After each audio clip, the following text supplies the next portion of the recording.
మీరు చేయాల్సిన పనేందంటే, police station పరిగెత్తుకొని రావడమో, లేకపోతే తెలిసిన అడ్వకేట్ దగ్గర పోవడమో, లేకపోతే తెలిసిన లీడర్ దగ్గర పోయి పోలీస్ స్టేషన్ పోవడమో చేయకుండా 1930 ఈ నంబర్ నోట్ చేసుకోండి. 1930 ఈ నంబర్‌కి కాల్ చేసినట్లయితే మీకు ఇమ్మీడియేట్‌లీ వాళ్ళు మీకు ఏ అకౌంట్‌కి పోయింది, ఎంత అమౌంట్ పోయిందని వాళ్ళు క్వెషన్ చేసి ఫోన్‌లో మాట్లాడిన తర్వాత మీకు వాట్సాప్‌లో ఒకటి క్వెషనైర్ పంపిస్తారు. ఆ క్వెషనైర్‌లో మీ పేరు, మీ ఫోన్ నంబరు, మీ ఏ పోలీస్ స్టేషన్ లిమిట్స్‌లో ఉంటారో, మీకు డబ్బులు ఏ విషయం చెప్పి మోసం చేశారు అని మీకు డబ్బులు కట్టడంలో మెసేజ్ పంపిస్తారు. ఆ మెసేజ్‌లో బ్యాంకు అకౌంట్ నంబర్ పూర్తిగా ఉండదు.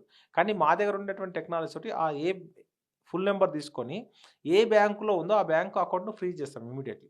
సో, ఇదంతా గంటల వ్యవధిలో జరుగుతుంది కాబట్టి మీ డబ్బులు రిటర్న్ పొందడానికి ఆస్కారం ఉంటది. సో, మీరు మోసపోయినామని తెలిసిన ఇమ్మీడియేట్‌లీ మీరు 1930కి కాల్ చేసినట్లయితే ఈ ఇన్ఫర్మేషన్ ఈజీగా డిపార్ట్‌మెంట్ దగ్గరకొస్తుంది. ఆ అకౌంట్ ఫ్రీజ్ అవుతది. మీ అమౌంట్ రిటర్న్ చేసుకోవడానికి, మీ అమౌంట్ మీరు పొందడానికి ఆస్కారం ఉంటది. అవును. మీ ఛానెల్‌లో చూసినప్పుడు ఒక కేస్ గురించి చెప్పారు సార్. 3-4 లక్షలు ఒక